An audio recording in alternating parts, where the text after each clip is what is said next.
चौकी पर डला ताला, गायब है साहब। रेल की पटरियों पर कचरा बीन रहा नन्हा बालक। आप जैसे ही मोट रेलवे स्टेशन के प्लेटफॉर्म पर घूमने के लिए जाएंगे, पीछे से अचानक एक गरजती हुई आवाज आपको सुनाई देगी। कौन हो? क्यों घूम रहे हो? क्या करने आए हो?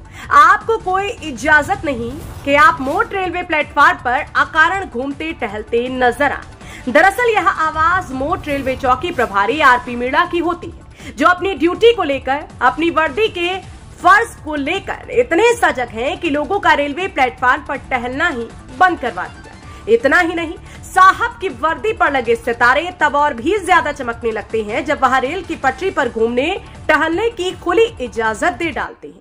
अगर यह इजाजत नहीं है तो क्या?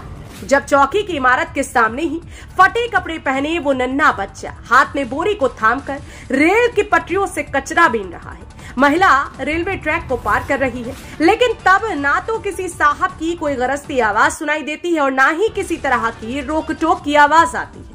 हो सकता है कि यही साहब की इच्छा हो। अब आप सोच रहे होंगे कि प्लेटफॉर्म पर घूमने की इजाजत नहीं है तो पटरियों पर घूमने की इजाजत कैसे?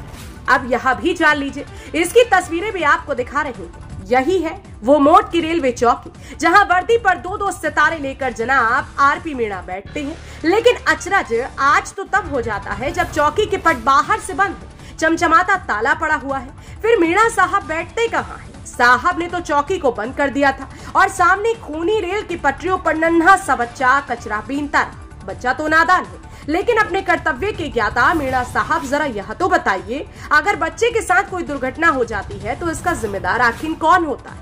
आपने तो अपनी चौकी के फाटक ताला लगाकर बंद कर दिए थे, लेकिन चंद प्लास्टिक की बोतलों के लालच में अगर एक मासूम के साथ दुर्घटना हो जाती है तो उसका जिम्मेदार कौन है और उसका जिम्मा कौन लेता? उसका जिम्मा रेलवे चौकी के बंद दरवाजे लेते या आपकी लापरवाही?